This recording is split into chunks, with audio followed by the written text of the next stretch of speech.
Kerala state സിലബസിൽ പഠിക്കുന്ന കുട്ടികൾക്ക് 1-ാം ക്ലാസ് മുതൽ 7-ാം ക്ലാസ് വരെ പഠിക്കുന്ന കുട്ടികൾക്ക് കേട്ടോ, ഓഗസ്റ്റ് 21 മുതൽ എക്സാം റിവിഷൻ ക്ലാസ് ലൈവായിട്ട് സ്റ്റാർട്ട് ചെയ്യാണ്. സൂമിലാണ്. ജോയിൻ ചെയ്യാൻ താല്പര്യമുള്ളവർ ഇവിടെ നൽകിയിട്ടുള്ള വാട്സപ്പ് നമ്പർ കണ്ടായിരുന്നോ? 9746487799. ഈ വാട്സപ്പ് നമ്പറിലേക്ക് നിങ്ങൾക്ക് വാട്സപ്പ് മെസ്സേജ് അയക്കാവുന്നതാണ്. ഓക്കെ, ഒരിക്കൽ കൂടി പറയാം. 9746487799. ഈ വാട്സപ്പ് നമ്പറിലേക്ക് എക്സാം റിവിഷൻ ക്ലാസ് ലൈവായിട്ട് പഠിക്കാൻ ആഗ്രഹിക്കുന്ന കുട്ടികൾക്ക് വാട്സപ്പ് മെസ്സേജ് പാരൻസ് അയക്കാവുന്നതാണ്. 1-ാം ക്ലാസ് മുതൽ 7-ാം ക്ലാസ് വരെയാണ് കേരള സ്റ്റേറ്റ് സിലബസിൽ പഠിക്കുന്ന കുട്ടികൾക്കാണ് കേട്ടോ Onam first time exam class നടക്കുന്നത്. ക്ലാസ്സിൻ്റെ കൂടുതൽ വിവരങ്ങൾ അറിയുവാനായി ഇവിടെ നൽകിയിട്ടുള്ള വാട്സപ്പ് നമ്പറിൽ നിങ്ങൾക്ക് മെസ്സേജ് ചെയ്യാം. ഇതിനോടൊപ്പം തന്നെ കിഡ്സ് ഏരിയ ഓൺലൈൻ്റെ സ്പെഷ്യൽ കോഴ്സസ് ഏതൊക്കെയാണ് എന്നുള്ളത് കൂടി പരിചയപ്പെടുത്താം. മലയാളം ലെറ്റേഴ്സിൻ്റെ ക്ലാസ് ഉണ്ട്, Malayalam reading and writing class ഉണ്ട്, English reading and writing class ഉണ്ട്, Hindi letters, Hindi reading and writing class ഉണ്ട്, ഇംഗ്ലീഷ് ഗ്രാമർ ക്ലാസ് ഉണ്ട്, സ്പോക്കൺ ഇംഗ്ലീഷ് ക്ലാസ് നൽകുന്നുണ്ട്, LKG UKG ക്ലാസ് നൽകുന്നുണ്ട്. 1-ാം ക്ലാസ് മുതൽ 7-ാം ക്ലാസ് വരെ പഠിക്കുന്ന കുട്ടികൾക്ക് ട്യൂഷനും കിഡ്സ് ഏരിയ ഓൺലൈൻ നൽകുന്നുണ്ട്.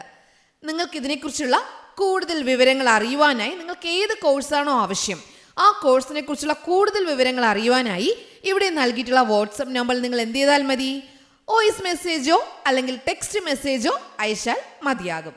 ഓക്കെ, നിങ്ങൾക്ക് വിളിക്കാൻ ആഗ്രഹമുണ്ടെങ്കിൽ വിളിച്ചും അന്വേഷിക്കാം. മെസ്സേജ് അയച്ച് അന്വേഷിക്കാവുന്നവർക്ക് അങ്ങനെയും ചെയ്യാവുന്നതാണ്. Hello children, welcome to kids area online. Onam exam 2024 ഓണപരീക്ഷയ്ക്ക് അവസാന ഒരുക്കമാണല്ലേ? എല്ലാവരും പഠിച്ചു തുടങ്ങിയല്ലോ? കഴിയാറായോ? ഓക്കെ, അങ്ങനെയാണെങ്കിൽ നമുക്ക് അവസാന ഘട്ട ഒരുക്കത്തിലേക്ക് പോകാം. ചോദിക്കാൻ സാധ്യതയുള്ള കുറച്ച് ചോദ്യങ്ങൾ, ആൻസർ, ഇതൊക്കെ നമുക്ക് നോക്കാം. റെഡിയാണോ? യെസ്. അപ്പോൾ കേരള പാഠാവലിയാണ് STD 6 6-ാം ക്ലാസ്സിലെ കുട്ടികൾക്കായുള്ള കേരള പാഠാവലിയാണ് ഇന്ന് നമ്മൾ പഠിക്കാനായിട്ട് പോകുന്നത്. ഇവിടെ നോക്കി, നിങ്ങൾ പപ്പുവിനെ കുറിച്ച് പഠിച്ചില്ലേ? പഠിച്ചില്ലേ? യാത്രക്കാരൻ്റെ അക്ഷമ വർദ്ധിച്ചു തുടങ്ങി. വണ്ടി കിട്ടുമെന്ന് തോന്നുന്നില്ല. റിക്ഷ പെട്ടെന്ന് നിന്നു. പപ്പു യാത്രക്കാരൻ്റെ നേരെ തിരിഞ്ഞു. സാറവിടെ അടങ്ങിയിരിക്കണം സാറേ, അരി പോയതങ്ങ് പോട്ടെ, കുഞ്ഞ് കരയാതെ ഞാൻ മേടിച്ചു തരാം, കഴിച്ചോ? നീന്ന് വല്ലതും. പപ്പുവിൻ്റെ സംഭാഷണങ്ങളിൽ തെളിയുന്ന അയാളുടെ സ്വഭാവം വിശകലനം ചെയ്ത് ഒരു കഥാപാത്ര നിരൂപണം തയ്യാറാക്കുക. പപ്പുവിനെ അറിയാലോ? പപ്പുവിൻ്റെ സ്വഭാവത്തെ പറ്റി ഒരു കഥാപാത്ര നിരൂപണം തയ്യാറാക്കുക എന്നതാണ് ആദ്യം നമ്മൾ പഠിക്കാനായിട്ട് പോകുന്നത്. ഓക്കെ, പപ്പുവിൻ്റെ സ്വഭാവത്തെക്കുറിച്ചുള്ള കഥാപാത്ര നിരൂപണം. അപ്പം എന്താണ് കഥാപാത്ര നിരൂപണം എന്നറിയാലോ? അറിയാം. ഓക്കെ, നമുക്ക് നോക്കാം, എങ്ങനെയാണെന്ന് നോക്കാം. ആദ്യം നമ്മൾ ഈ പപ്പു എന്ന വ്യക്തി അല്ലെങ്കിൽ ആരെക്കുറിച്ചാണോ എഴുതുന്നത് ആ വ്യക്തി ഏത് നോവലിലുള്ള കഥാപാത്രമാണെന്ന് എഴുതാൻ മറക്കരുത്. ആദ്യം ചെയ്യാനുള്ളത്, നമുക്ക് കഥാപാത്ര നിരൂപണം തയ്യാറാക്കാൻ തരുന്ന വ്യക്തി ഏത് നോവലിലുള്ളതാണ്, ഏത് കഥയിലുള്ളതാണ്, അത് നിങ്ങൾ ആദ്യം എഴുതുക. ഓക്കെ, ആരെഴുതിയതാണ് എന്ന് വേണമെങ്കിൽ നിങ്ങൾക്ക് എഴുതാം കേട്ടോ. ഓടയിൽ നിന്ന് ആരെഴുതിയതാണെന്ന് വെച്ച് നിങ്ങൾക്ക് എന്ത് ചെയ്യാം? എഴുതാം. ഇവിടെ ടീച്ചർ നൽകുന്നത് ഇങ്ങനെയാണ്: ഓടയിൽ നിന്ന് എന്ന നോവലിലെ പ്രധാന കഥാപാത്രമാണ് പപ്പു. ഓടയിൽ നിന്ന് എന്ന നോവലിലെ പ്രധാന കഥാപാത്രമാണ് പപ്പു. ജന്മിവർഗത്തിൻ്റെ ധിക്കാരത്തിനെതിരെ പ്രതികരിച്ച് ഗ്രാമത്തിൽ നിന്ന് ഒളിച്ചോടിയ പപ്പു നഗരത്തിൽ ഒരു റിക്ഷാക്കാരനായി ജീവിതം ആരംഭിച്ചു. അപ്പോൾ പപ്പു എങ്ങനെയുള്ള വ്യക്തിയാണ് എന്നാണ് പറയുന്നത്. പപ്പുവിൻ്റെ ചരിത്രം, പപ്പു എങ്ങനെയായിരുന്നു എന്ന് പറയുകയാണ്. ആദ്യം എങ്ങനെയാണ്, എവിടെയായിരുന്നു എന്നൊക്കെ പറയുകയാണ്. ജന്മിവർഗത്തിൻ്റെ ധിക്കാരത്തിനെതിരെ പ്രതികരിച്ച് ഗ്രാമത്തിൽ നിന്നും ഒളിച്ചോടിയ പപ്പു നഗരത്തിൽ ഒരു റിക്ഷാക്കാരനായി ജീവിതം ആരംഭിച്ചു. നഗരത്തിൽ പപ്പുവിനെ അറിയാത്തവർ ഇല്ല. നഗരത്തിൽ എല്ലാവർക്കും എന്ത് ചെയ്യാം? പപ്പുവിനെ അറിയാം. ജോലിയോടുള്ള സമർപ്പണമാണ് പപ്പുവിനെ വ്യത്യസ്തനാക്കുന്നത്. പപ്പു ചെയ്യുന്ന ജോലിയോടുള്ള സമർപ്പണമാണ് പപ്പുവിനെ വ്യത്യസ്തനാക്കുന്നത്. ജനനം വിഭിന്ന വർഗത്തിലാണെങ്കിലും മനുഷ്യർ തുല്യരാണെന്നുള്ള ആദർശം അതേപടി പകർത്തുന്ന വ്യക്തി തന്നെയാണ് പപ്പു. പപ്പുവിൻ്റെ ചിന്തയിൽ മനുഷ്യരെല്ലാം തുല്യരാണ്. ആ ഒരു ആദർശത്തോടു കൂടി ജീവിക്കുന്ന വ്യക്തിയാണ് പപ്പു. പപ്പുവിൻ്റെ ജനനം വിഭിന്ന വർഗത്തിലാണെങ്കിലും മനുഷ്യർ തുല്യരാണെന്നുള്ള ആദർശം അതേപടി പകർത്തുന്ന വ്യക്തിയാണ് ആരാ? പപ്പു. എന്നിട്ടോ എതിർപ്പുകളെ തിരസ്കരിച്ചുകൊണ്ടുള്ള പപ്പുവിൻ്റെ ജീവിതം ലക്ഷ്മിയെ കണ്ടുമുട്ടുന്നത് വരെ ഇന്ന് മാത്രമായിരുന്നു. അപ്പോൾ ലക്ഷ്മി എന്ന് പറയുന്ന കുട്ടിയെ കണ്ടുമുട്ടുന്നത് വരെ പപ്പുവിൻ്റെ ജീവിതം എങ്ങനെയാണ്? എതിർപ്പുകളെ തിരസ്കരിച്ചു കൊണ്ടുള്ള പപ്പുവിൻ്റെ ജീവിതമാണ്. എല്ലാ എതിർപ്പും തള്ളി നീക്കിക്കൊണ്ട് മുന്നോട്ട് പോകുന്ന, എതിർപ്പുകളെ തിരസ്കരിച്ചു കൊണ്ടുള്ള പപ്പുവിൻ്റെ ജീവിതം ലക്ഷ്മിയെ കണ്ടുമുട്ടുന്നത് വരെ ഇന്ന് മാത്രമായിരുന്നു. അവളെ കണ്ടുമുട്ടിയതിന് ശേഷം പപ്പുവിൻ്റെ ജീവിതത്തിന് അർത്ഥമുണ്ടായി.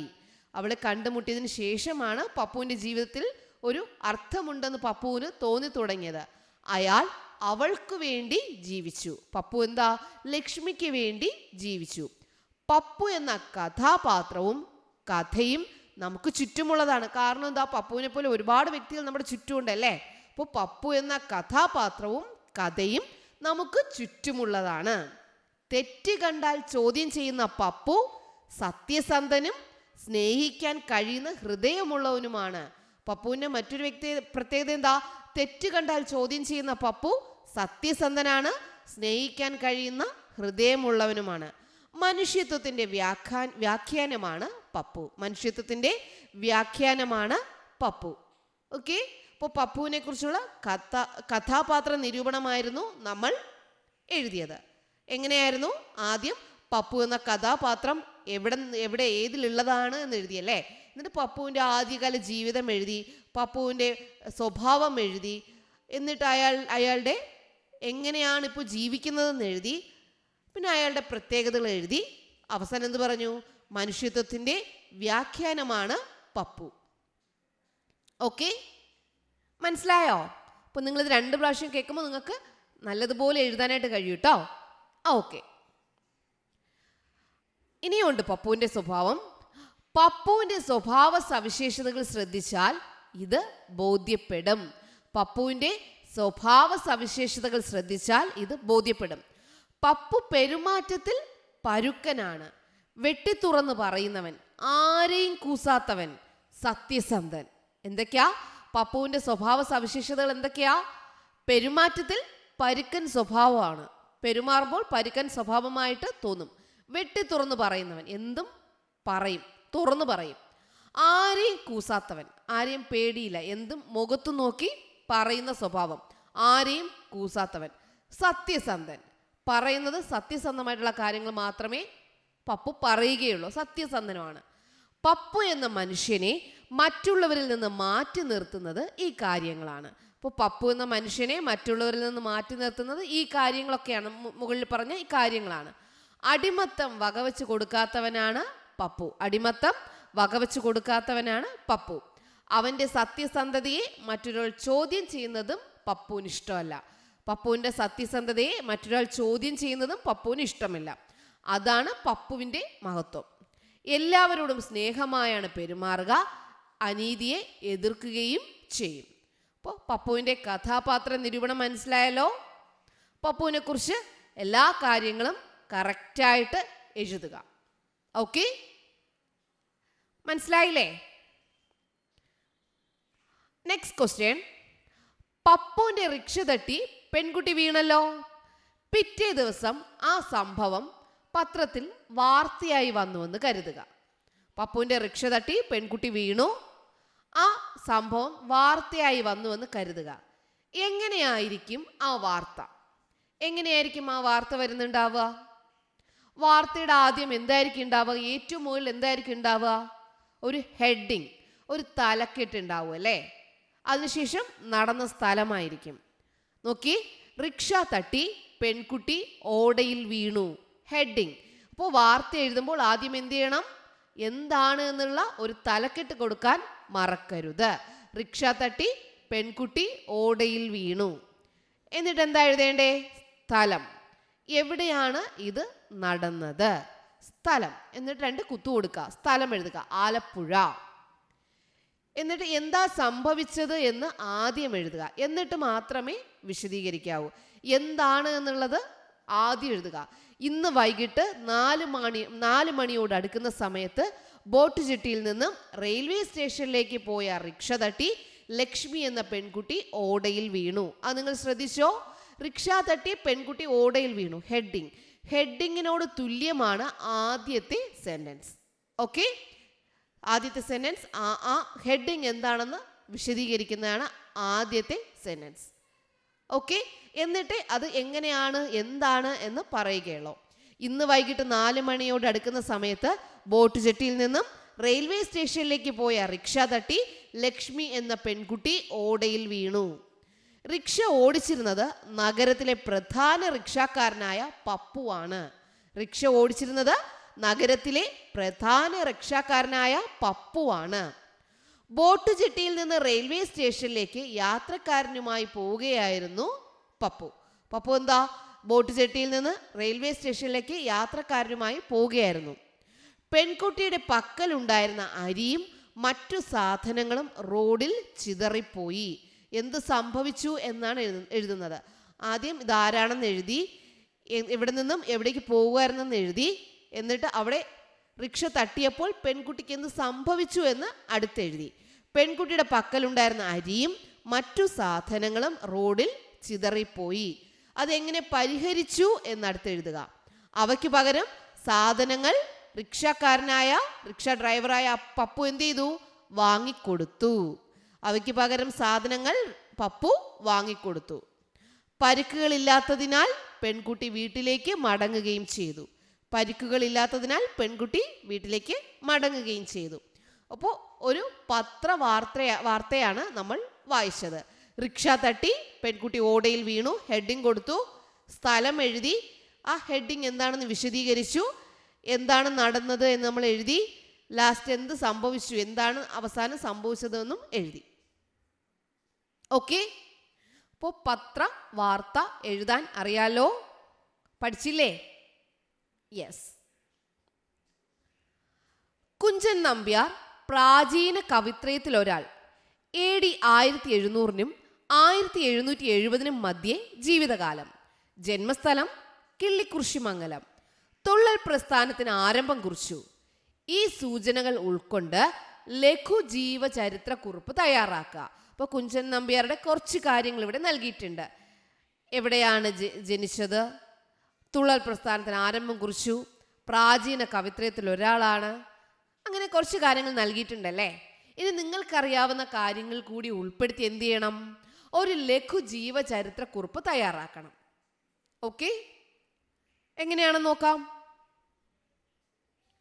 മലയാള സാഹിത്യ തറവാട്ടിലെ പ്രാചീന കവിത്രയത്തിൽ ഒരാളായ കുഞ്ചൻ നമ്പ്യാർ 1700 1770 ഇടയ്ക്ക് ജീവിച്ചിരുന്നതായി വിശ്വസിക്കുന്നു. ഓക്കെ, മലയാള സാഹിത്യ തറവാട്ടിലെ ആ വാക്ക് ശ്രദ്ധിച്ചോ? മലയാള സാഹിത്യത്തിലുള്ള പ്രാചീന കവിത്രയത്തിൽ ഒരാളാണല്ലേ. അപ്പോൾ അതെങ്ങനെ വിശദീകരിച്ചു? മലയാള സാഹിത്യ തറവാട്ടിലെ പ്രാചീന കവിത്രയത്തിൽ ഒരാളായ, പ്രാചീന കവിത്രയം മറക്കരുത്, പ്രാചീന കവിത്രയത്തിൽ ഒരാളായ കുഞ്ചൻ നമ്പ്യാർ 1700 1770 ഇടയ്ക്ക് ജീവിച്ചിരുന്നതായി വിശ്വസിക്കുന്നു. തിരുവില്ലോമലയ്ക്കടുത്തുള്ള കിള്ളിക്കുറിശിമംഗലമാണ് ജന്മസ്ഥലം. തിരുവില്ലോമലയ്ക്കടുത്തുള്ള കിള്ളിക്കുറിശിമംഗലമാണ് ജന്മസ്ഥലം. അവിടെയാണ് കലക്കത്ത് ഭവനം. അവിടെ ആ കിള്ളിക്കുറിശിമംഗലം, അവിടെയാണ് കലക്കത്ത് ഭവനം. പിതാവുമൊത്ത് കുഞ്ചൻ കിടങ്ങൂരിൽ കുറച്ചു കാലം താമസിച്ചു. കിടങ്ങൂർ എന്ന് പറഞ്ഞ സ്ഥലത്ത് പിതാവുമൊത്ത് കുറച്ചു കാലം താമസിച്ചു. പിതാവുമൊത്ത് കുഞ്ചൻ കിടങ്ങൂരിൽ കുറച്ചു കാലം താമസിച്ചു. ആ സമയത്താണ് ചെമ്പകശ്ശേരി രാജാവുമായി പരിചയപ്പെട്ടത്. ആ കിടങ്ങൂരിൽ പിതാവുമൊത്ത് ജീവിക്കുന്ന സമയത്താണ് ചെമ്പകശ്ശേരി രാജാവുമായി കുഞ്ചൻ നമ്പ്യാർ പരിചയത്തിലായത്. അങ്ങനെ താമസം അമ്പലപ്പുഴയിലായി. രാജാവുമായി പരിചയപ്പെട്ട ശേഷം താമസം എവിടെയായി? അമ്പലപ്പുഴയിലായി. ഫലിത പരിഹാസങ്ങൾ കൊണ്ട് ആസ്വാദകരെ ഏറെ രസിപ്പിച്ച അദ്ദേഹമാണ് തുള്ളൽ പ്രസ്ഥാനത്തിന് തുടക്കം കുറിച്ചത്. ഫലിത പരിഹാസങ്ങൾ കൊണ്ട് ആസ്വാദകരെ ഏറെ രസിപ്പിച്ച അദ്ദേഹമാണ് തുള്ളൽ പ്രസ്ഥാനത്തിന് തുടക്കം കുറിച്ചത്. ചെമ്പകശ്ശേരി രാജ്യം വേണാട്ട്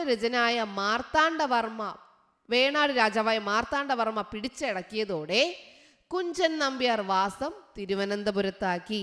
അപ്പോൾ അമ്പലപ്പുഴ അവിടെയുള്ള ചെമ്പകശ്ശേരി രാജ്യം മാർത്താണ്ഡവർമ്മ പിടിച്ചടക്കിയതോടെ കുഞ്ചൻ നമ്പ്യാർ എങ്ങോട്ടേക്ക് വാസം മാറി?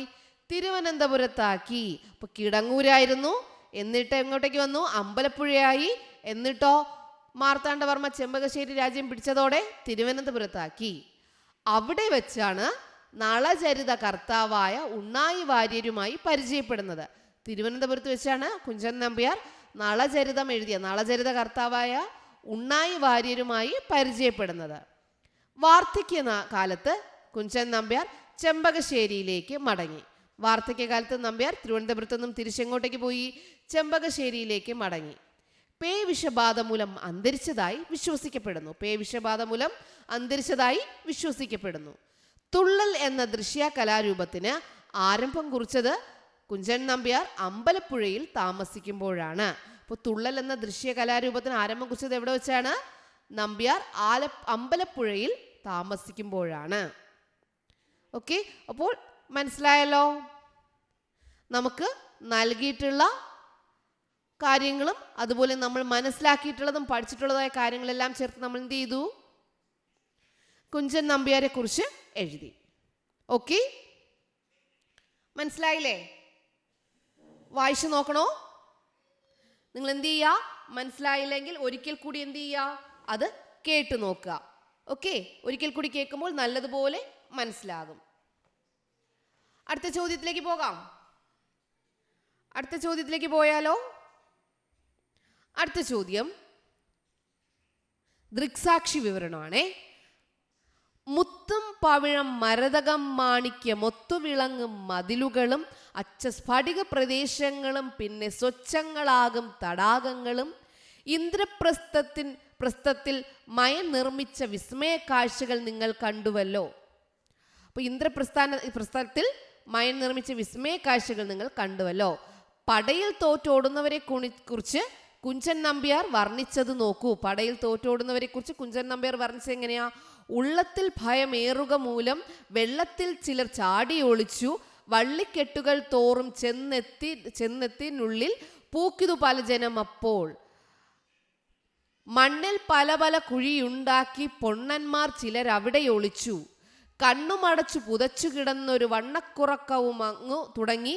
ഒരു ഭാഗത്തെ തോല് പിളർന്നിട്ടൊരുവൻ ചെണ്ടയ്ക്കകമേ പോകാൻ, പെരുവഴി തന്നിൽ ഉരുണ്ടു തിരിച്ചാൻ പെരുതായുള്ളൊരു ചെണ്ടക്കാരൻ. ഓക്കെ, അപ്പോൾ നിങ്ങളിത് പഠിച്ചതാണ്, നിങ്ങൾക്കറിയാം. ടീച്ചർ വെറുതെ വായിച്ചു എന്നേ ഉള്ളൂ കേട്ടോ.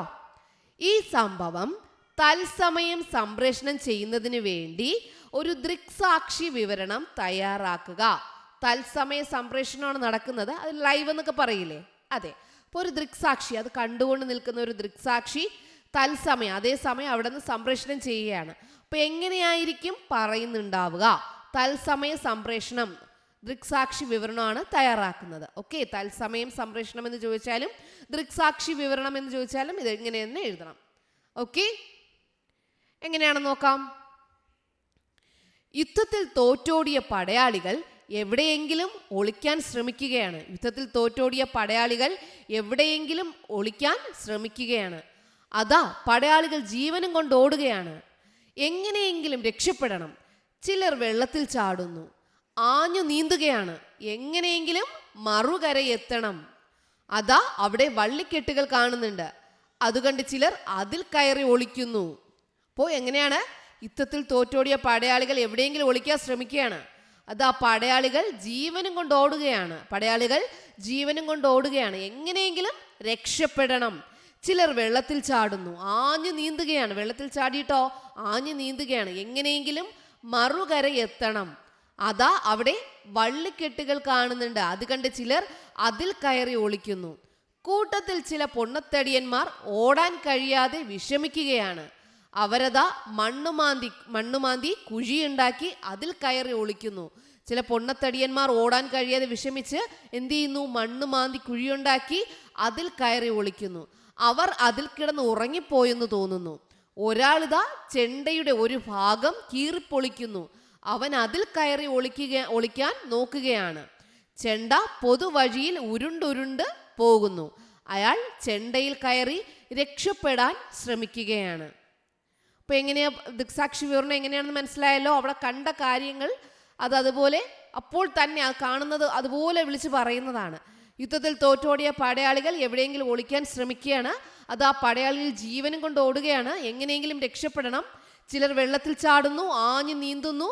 എങ്ങനെയെങ്കിലും മറുകര എത്താൻ വേണ്ടി അവർ ശ്രമിക്കുകയാണ്. അത് അവിടെ വള്ളിക്കെട്ടുകൾ കാണുന്നുണ്ട്. അത് കണ്ട് ചിലർ അതിൽ കയറി ഒളിക്കുന്നു. കൂട്ടത്തിൽ ചില പൊണ്ണത്തടിയന്മാർ ഓടാൻ കഴിയാതെ വിഷമിക്കുകയാണ്. അവരെന്ത് ചെയ്യുന്നു? മണ്ണ് മാന്തി കുഴിയുണ്ടാക്കി അതിൽ കയറി ഒളിക്കുന്നു. അവർ അതിൽ കിടന്ന് ഉറങ്ങിപ്പോയെന്ന് തോന്നുന്നു. ഒരാളിതാ ചെണ്ടയുടെ ഒരു ഭാഗം കീറിപ്പൊളിക്കുകയാണ്. അതിൽ കയറി ഒളിക്കാൻ നോക്കുകയാണ്. ചെണ്ട പൊതുവഴിയിൽ ഉരുണ്ടുരുണ്ട് പോകുന്നു. അയാൾ ചെണ്ടയിൽ കയറി രക്ഷപ്പെടാൻ ശ്രമിക്കുകയാണ്. ഇങ്ങനെ തത്സമയ സംപ്രേഷണം, അവിടെ കാണുന്ന കാര്യങ്ങൾ അതുപോലെ എന്ത് ചെയ്യാണ്? സംപ്രേഷണം ചെയ്യുമ്പോൾ അങ്ങനെ ദൃക്സാക്ഷി പറയുകയാണ്, വിളിച്ചു പറയുകയാണ്. അതാണ് ദൃക്സാക്ഷി വിവരണം. ഓക്കെ, തത്സമയ സംപ്രേഷണം എന്ന് ചോദിച്ചാലും ദൃക്സാക്ഷി വിവരണം എന്ന് ചോദിച്ചാലും നമ്മൾ അവിടെ കാണുന്ന കാര്യം വിളിച്ചു പറയുന്നതാണ്. ഓക്കെ, ഒരു ചിത്രം, മയന്റെ മായാജാലം, ഓടയിൽ നിന്ന്. ഈ മൂന്നും നിങ്ങൾ പാഠഭാഗങ്ങളും വായിച്ചു അല്ലേ? ഒരു ചിത്രം പഠിച്ചു, മയന്റെ മായാജാലം പഠിച്ചു, ഓടയിൽ നിന്ന് പഠിച്ചു. അപ്പോൾ ഈ 3 പാഠഭാഗങ്ങളും വായിച്ചപ്പോൾ നിങ്ങളുടെ മനസ്സിൽ തെളിഞ്ഞു വരുന്ന ചിത്രങ്ങൾ എന്തെല്ലാമാണ്? അവയുടെ പ്രത്യേകതകൾ താരതമ്യം ചെയ്യുക. എന്താണ് ക്വസ്റ്റ്യൻ? നിങ്ങൾക്ക് മനസ്സിലായാലും ഒരിക്കൽ കൂടി ഇത് വായിച്ചു നോക്കിയേ.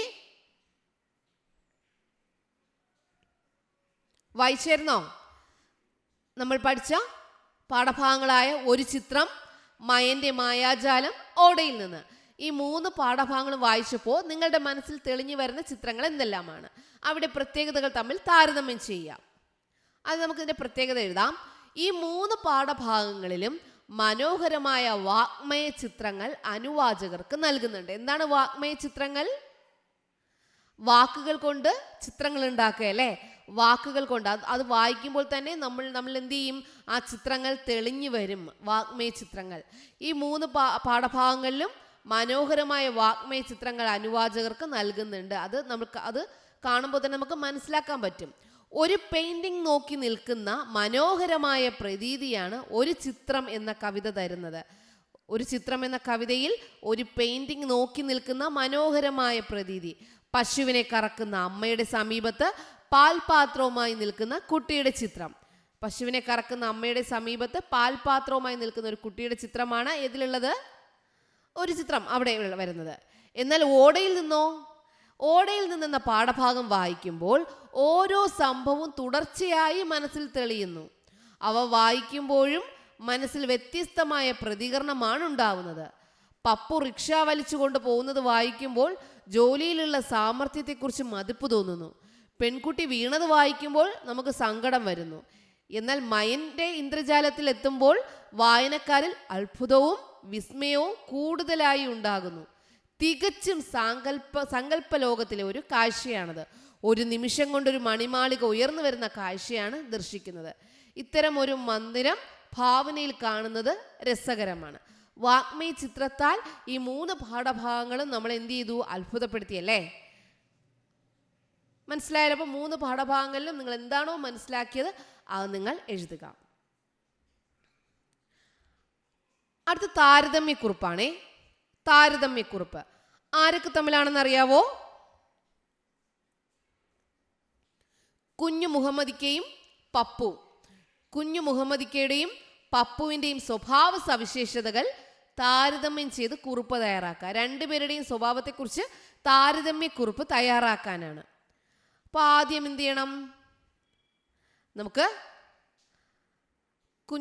കുഞ്ഞു മുഹമ്മദിക്ക അതിലോട്ട് പോകാം. ദാരിദ്ര്യവും പട്ടിണിയും ആവോളം അനുഭവിച്ചു വളർന്ന ഒരു സംഗീത പ്രതിഭയായിരുന്നു സാബിർ ബാബു എന്ന ബാബുരാജ്.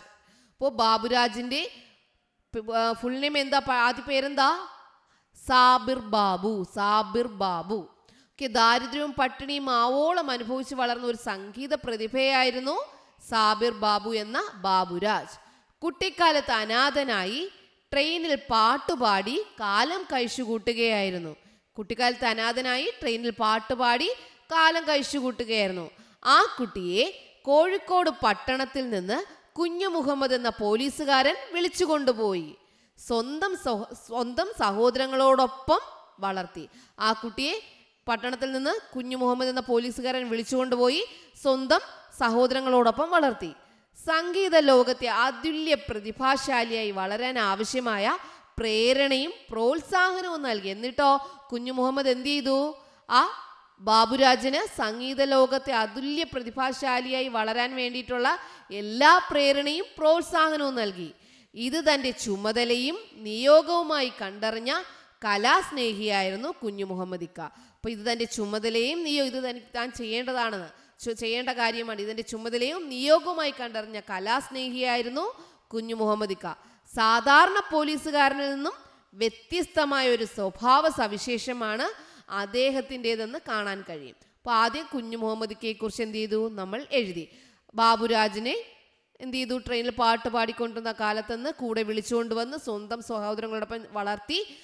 സംഗീത ലോകത്ത് കാരണം ട്രെയിനിൽ പാട്ട് പാടുമായിരുന്നല്ലോ. അപ്പോൾ സംഗീതത്തിൽ കഴിവുണ്ടെന്ന് മനസ്സിലാക്കി കലാസ്നേഹിയായ ഈ കുഞ്ഞു മുഹമ്മദ്ക്ക് എന്ത് ചെയ്തു?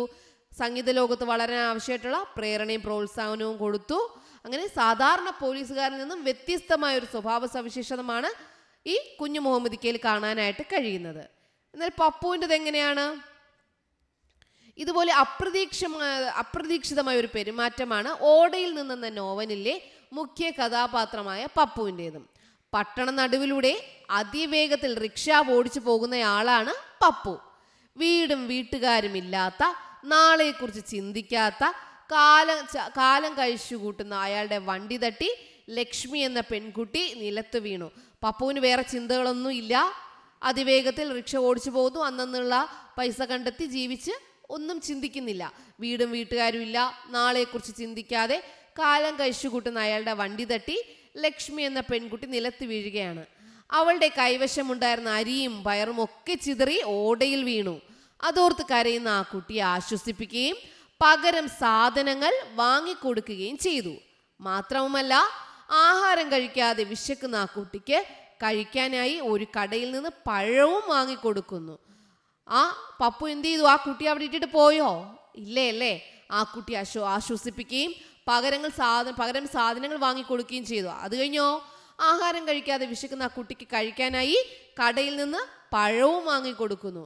ഈ കഥയിലെ നായകനായ പപ്പുവിന് ദാരിദ്ര്യം അനുഭവിക്കുന്ന ഒരു കുടുംബത്തിൻ്റെ ദുഃഖം എന്താണെന്ന് മനസ്സിലാക്കാനും അവർക്ക് ആശ്വാസം പകരാനുള്ള വിശാല മനസ്സാണ് ഉള്ളത്. അപ്പോൾ അവിടെ കുഞ്ഞു മുഹമ്മദ് ഇക്ക എന്ത് ചെയ്തു? ഒരു കുട്ടിയെ വീട്ടിൽ വിളിച്ചിട്ട് വന്ന് ആ കുട്ടിക്ക് ആവശ്യമായിട്ടുള്ള എല്ലാ കാര്യങ്ങളും നൽകി വളർത്തി.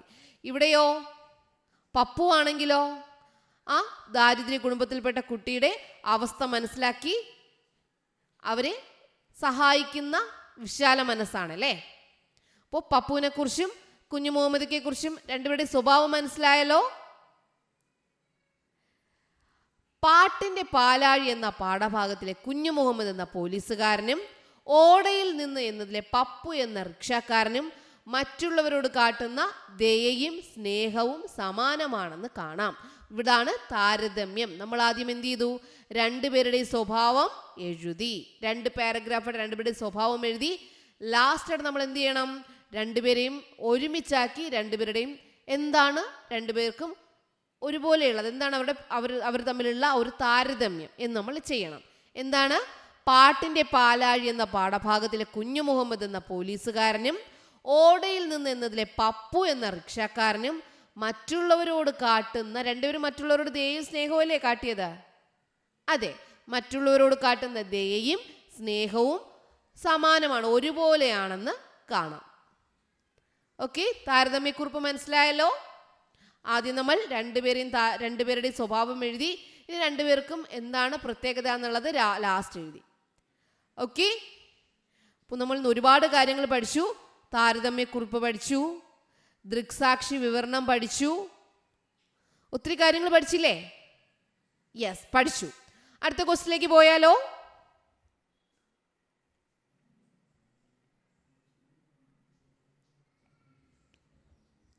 ആസ്വാദനക്കുറിപ്പാണേ. ആസ്വാദനക്കുറിപ്പ് തയ്യാറാക്കാം. പ്രകൃതിയുടെ സംഗീതം ഗന്ധർവ ബാലന്റെ ഗാനമായി അനുഭവപ്പെടുന്ന ജി കുമാരപിള്ളയുടെ ജീവനുള്ള പാട്ട് പരിചയപ്പെട്ടല്ലോ.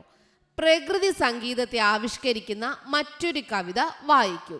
ഇത് എക്സാമിന് ഇതിനു മുമ്പ് ചോദിച്ചിട്ടുള്ളതാണ്. കാടും കടലും. അപ്പോൾ ഇത് ഈ സുഗതകുമാരിയുടെ കുറിഞ്ഞിപ്പൂക്കളിൽ നിന്നുള്ള ചെറിയൊരു ഭാഗമാണ്. ഇതാണ് എന്ത് ചെയ്യാനുള്ളത്? ആസ്വാദനക്കുറിപ്പ് എഴുതാൻ. ഇത് എങ്ങനെ ആസ്വാദനക്കുറിപ്പ് തയ്യാറാക്കുക? നമ്മളിത് 2-3 പ്രാവശ്യം വായിക്കുക. വായിച്ച് എന്താണെന്ന് മനസ്സിലാക്കുക. മനസ്സിലാക്കിയ ശേഷം ഓരോ വരിയുടെ അർത്ഥം മനസ്സിലാക്കി എഴുതുക. ഓക്കെ. കാടിൻ്റെ പാട്ടും കടൽ പാട്ടും ഒന്നെന്നു കാറ്റു പറഞ്ഞാണ് ഞാൻ എറിഞ്ഞു. കാടിൻ്റെ പാട്ടും കടൽ പാട്ടും ഒന്നെന്ന് കാറ്റു പറഞ്ഞാണ് ഞാൻ എറിഞ്ഞു. ഓക്കെ. അപ്പോൾ കാടിൻ്റെ പാട്ടും കടൽ പാട്ടും ഒന്നെന്നാണ് കാറ്റ് പറഞ്ഞറിഞ്ഞെന്നാ പറയുന്നേ. രണ്ടും ഒരുപോൽ കറമ്പികളാണെന്ന് വിണ്ടലം ചൊന്നതും ഞാൻ അറിഞ്ഞു. രണ്ടും, കാടും കടലും കറമ്പികളാണെന്ന് ഭൂമി പറഞ്ഞതായിട്ടും ഞാൻ അറിഞ്ഞു എന്ന് പറയാണ്. കാടിരമ്പുന്നു കടലിരുമ്പും പോലെ, ആടുന്നു പച്ച തിരകൾ പോലെ, കാടും നിശബ്ദം കടൽ കയമ്പോൾ, കാടു പേടിയാക്കുന്നു കടല് പോലെ, കടലിനു നിലാവിൻ നുറുങ്ങുകൾ നേർത്ത നക്ഷത്ര നുരത്തിളക്കം, കാട്ടിലിരുട്ടിന് മിന്നാമിന്നികൾ പൂക്കൾ മഞ്ഞിൻ്റെ നിലാത്തിളക്കം. ഇവിടെ കാടും കടലും ഒരുപോലെയാണെന്ന് സുഗതകുമാരി കുറിഞ്ഞി പൂക്കളിലൂടെ പറയുകയാണ്. ഇത് ആസ്വാദനക്കുറിപ്പ്. എങ്ങനെ എഴുതുന്നു നോക്കാം. കാടും കടലും ഒരുപോലെയാണെന്നാണ് കുറിഞ്ഞിപ്പൂക്കൾ എന്ന കവിതയിലൂടെ കവിത്രിയായ സുഗതകുമാരി പറയുന്നത്. ആദ്യം എന്താണ് ആ കവിതയിലൂടെ, ആരാണ് എഴുതിയത്, ഏത് കവിതയാണ്, ആ കവിതയിലൂടെ എന്താണ് പറയുന്നതെന്നാണ് ആദ്യം എഴുതിയത്. കാടും കടലും ഒരുപോലെയാണെന്നാണ് കുറിഞ്ഞിപ്പൂക്കൾ എന്ന കവിതയിലൂടെ കവിത്രിയായ സുഗതകുമാരി പറയുന്നത്. കാടിനും കടലിനും പാട്ടുണ്ട്, അവ ഒന്നാണെന്നാണ് കാറ്റ് പറഞ്ഞത്. അവ ഒന്നാണെന്ന് കാറ്റ് പറഞ്ഞാണ് അറിഞ്ഞത്. കാടും കടലും ഒരുപോലെ കറമ്പികളാണെന്ന് പറഞ്ഞത് ആകാശമാണ്, വിണ്ടലം, ആകാശം. കാടും കടലും ഒരുപോലെ കറമ്പികളാണെന്ന് പറഞ്ഞത് ആകാശമാണ്. കടലിൽ തിരകളുടെ ഇരമ്പമുണ്ട്. കടലിൽ തിരകളുടെ ഇരമ്പലാണ് അല്ലേ. അതുപോലെ പച്ചത്തിരകൾ ഇളക്കി കാടും ഇരമ്പാറുണ്ട്. പച്ച, കാറ്റിൻ്റെ ശബ്ദത്തിൽ മരങ്ങൾ കൂട്ടിമുട്ടിയത്, കാടും ഇരമ്പാറുണ്ട്. കടലിലെ അഗാധവും നിശബ്ദവുമായ കയങ്ങൾ പോലെ കാടും നിശബ്ദമാണ്. രണ്ടും നമ്മെ പേടിപ്പെടുത്തുന്ന തരത്തിൽ നിശബ്ദമാണ്. രാത്രിയിൽ കടൽ നിലാവിൻ നുറുങ്ങുകളും നേർത്ത നക്ഷത്ര തിളക്കവും കൊണ്ട് തിളങ്ങാറുണ്ട്. രാത്രിയിൽ കടൽ നിലാവിൻ വെട്ടം കൊണ്ടും നേർത്ത നക്ഷത്ര തിളക്കവും കൊണ്ട് തിളങ്ങാറുണ്ട്.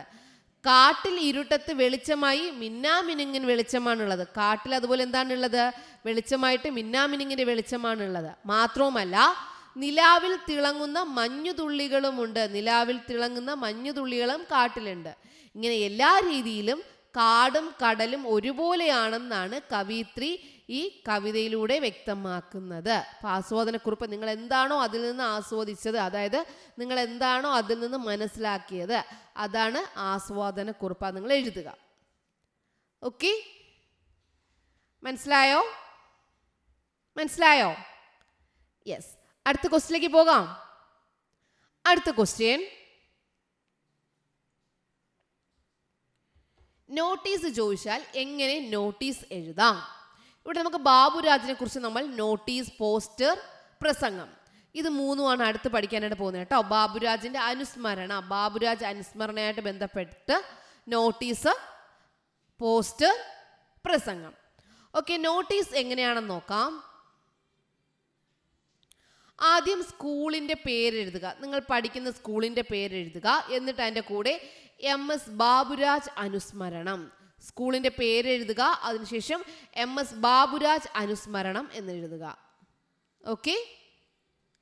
ബഹുമാന്യരെ നമ്മൾ നോട്ടീസാണ്, അപ്പോൾ എല്ലാവർക്കും കൊടുക്കുന്നതാണ്. അപ്പോൾ എല്ലാവരെയും അഭിസംബോധന ചെയ്യണം.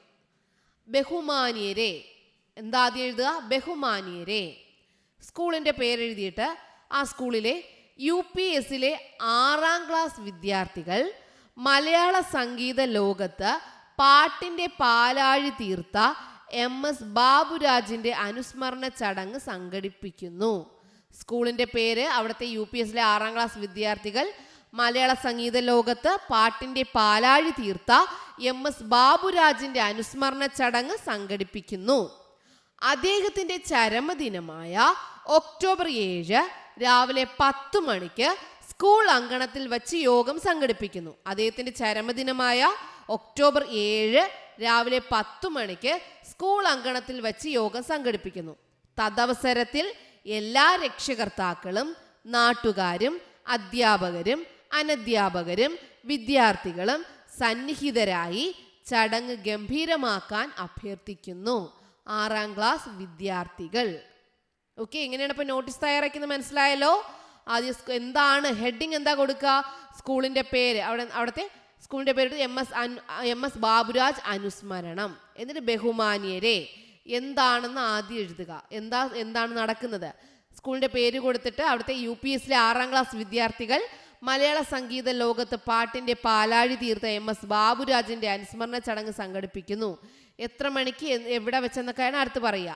അദ്ദേഹത്തിന്റെ ചരമദിനമായ ഒക്ടോബർ 7 രാവിലെ 10 മണിക്ക് സ്കൂൾ അങ്കണത്തിൽ വെച്ച് യോഗം സംഘടിപ്പിക്കുന്നു. എല്ലാവരും പങ്കെടുക്കണം. തദവസരത്തിൽ എല്ലാ രക്ഷകർത്താക്കളും നാട്ടുകാരും അധ്യാപകരും അനധ്യാപകരും വിദ്യാർത്ഥികളും സന്നിഹിതരായി ചടങ്ങ് ഗംഭീരമാക്കാൻ അഭ്യർത്ഥിക്കുന്നു. 6ാം ക്ലാസ് വിദ്യാർത്ഥികൾ. ഈ നോട്ടീസിന്റെ താഴെ നമുക്ക് എന്ത് ചെയ്യാം? നിങ്ങൾ കണ്ടിട്ടുണ്ടാവുമല്ലോ, നോട്ടീസിൽ 2 പുറം ഉണ്ടാവും, അല്ലെങ്കിൽ ഒരു പുറത്തിൽ തന്നെ ആദ്യം എന്താണ്, എവിടെയാണ്, എന്നാണെന്നൊക്കെ എഴുതിയിട്ടുണ്ടാവും. അതിന് താഴെ മറ്റൊരു കാര്യം എഴുതിയിട്ടുണ്ടാവും. ആ നോട്ടീസിൽ എന്തൊക്കെയാണ് അന്ന് പ്രോഗ്രാംസ് ഉണ്ടാവുക, കാര്യപരിപാടി അന്ന് നടക്കുന്ന കാര്യപരിപാടി എന്തൊക്കെയാണ്? രാവിലെ 10 മണിക്ക് അനുസ്മരണ യോഗം. രാവിലെ 10 മണിക്കാണ് അനുസ്മരണ യോഗം. അധ്യക്ഷൻ ആരാണ്? അധ്യക്ഷൻ PTA പ്രസിഡന്റ്. ഉദ്ഘാടനം സംഗീത സംവിധായകൻ. ഏതെങ്കിലും ഒരു സംഗീത സംവിധായകൻ ഉദ്ഘാടനം ചെയ്യുന്നു. ഉദ്ഘാടനം സംഗീത സംവിധായകൻ. ബാബുരാജിന്റെ ജീവിതരേഖ അവതരിപ്പിക്കൽ ഹെഡ് മാസ്റ്റർ. പ്രഭാഷണങ്ങൾ പ്രമുഖ വ്യക്തികൾ. ഒക്കെ ഇതുപോലെ കാര്യപരിപാടി തയ്യാറാക്കാം. എന്നിട്ടോ യോഗത്തിന് ശേഷം MS ബാബുരാജ് സംഗീതം നൽകിയ ഗാനങ്ങൾ വിദ്യാർത്ഥികൾ അവതരിപ്പിക്കുന്നു. അപ്പോൾ ആദ്യം നോട്ടീസ് തയ്യാറാക്കി ഹെഡിങ് കൊടുത്തിട്ട് ബഹുമാന്യരെ എന്ന് പറഞ്ഞിട്ട് എന്താണ് നടക്കുന്നത് ബാക്കിയുള്ള കാര്യങ്ങളൊക്കെ എഴുതി ആരാണ് നടത്തുന്നത്? അവർ 6ാം ക്ലാസ്സിലെ വിദ്യാർത്ഥികൾ. അതിന് താഴെ കാര്യപരിപാടി എന്തൊക്കെയാണെന്ന് നടക്കുന്നത്. രാവിലെ 10 മണിക്ക് അനുസ്മരണ യോഗം. അധ്യക്ഷൻ ആരാണ്? ഉദ്ഘാടനം ആരാണ്? അടുത്ത പ്രധാന പ്രോഗ്രാംസ് ആണ് ബാബുരാജിന്റെ ജീവിതരേഖ അവതരിപ്പിക്കൽ, ഹെഡ് മാസ്റ്ററാണ്.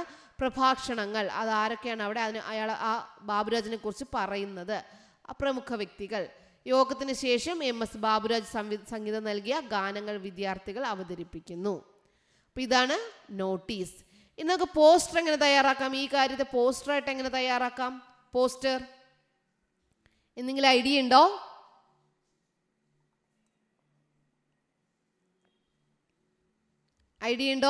പോസ്റ്റർ എങ്ങനെ തയ്യാറാക്കാം? പോസ്റ്റർ തയ്യാറാക്കാൻ എന്താ, ആദ്യം ഒരു കോളം വരയ്ക്കാം. അനുസ്മരണ യോഗം. പാട്ടിന്റെ പാലാഴി തീർത്ത സംഗീത സംവിധായകൻ MS ബാബുരാജിനെ അനുസ്മരിക്കുന്നു. അനുസ്മരണ യോഗം എന്ന് എഴുതിയിട്ടുണ്ട്. ആരെയാണ് അനുസ്മരിക്കുന്നത് എന്ന് എഴുതുക. അനുസ്മരണ യോഗത്തെക്കുറിച്ചുള്ള പോസ്റ്ററാണല്ലോ അനുസ്മരണ യോഗം മുകളിൽ. അപ്പോൾ ആരെക്കുറിച്ചുള്ള അനുസ്മരണയാണ്? പാട്ടിന്റെ പാലാഴി തീർത്ത സംഗീത സംവിധായകൻ MS ബാബുരാജിനെ അനുസ്മരിക്കുന്നു. എന്ന് എവിടെ? 2024 ഒക്ടോബർ 7 രാവിലെ 10 മണിക്ക് നിങ്ങളുടെ സ്കൂളിൻ്റെ പേര്. ലാസ്റ്റ് എന്താ എഴുതാനുള്ളത്? ഏവർക്കും സ്വാഗതം. ഏവർക്കും സ്വാഗതം. ഇങ്ങനെ നിങ്ങൾക്ക് ചിഹ്നവും കൊടുക്കാം കേട്ടോ. ഏവർക്കും സ്വാഗതം. ഓക്കെ, ഇതാണ് പോസ്റ്റർ. ആരെയാണ് അനുസ്മരിക്കുന്നത്, എന്നാണ്, എവിടെ, താഴെ എല്ലാവർക്കും പങ്കെടുക്കാമെന്നുള്ള രീതിയിൽ ഏവർക്കും സ്വാഗതം. ഓക്കെ, അടുത്ത അനുസ്മരണ പ്രസംഗം എന്ന് ചോദിക്കുകയാണെങ്കിൽ എങ്ങനെ എഴുതാം? നോട്ടീസ് ചോദിക്കുവാണെങ്കിൽ എഴുതാൻ പഠിച്ചു, പോസ്റ്റർ ചോദിക്കുവാണെങ്കിൽ എഴുതാൻ പഠിച്ചു, പ്രസംഗം. അനുസ്മരണ പ്രസംഗം ചോദിച്ചാൽ എങ്ങനെ എഴുതാം? ആദ്യം എന്ത് ചെയ്യണം? മുന്നിലായിരിക്കുന്നവർ നമ്മൾ ബഹുമാനിക്കണം. അതെങ്ങനെയാണ്? പ്രിയമുള്ളവരെ എന്നാണ് അഭിസംബോധന ചെയ്യുന്നത് കേട്ടോ. നിങ്ങൾക്ക് എങ്ങനെയാണോ പറ്റുക അങ്ങനെ ചെയ്യാം കേട്ടോ. പ്രിയമുള്ളവരെ, നാം ഇന്നിവിടെ കൂടിയിരിക്കുന്നത് പ്രസിദ്ധ നാടക സിനിമാ സംവിധായകനായിരുന്ന MS ബാബുരാജിനെ അനുസ്മരിക്കാനാണ്. നാം ഇന്നിവിടെ കൂടിയിരിക്കുന്ന എന്തിനാ?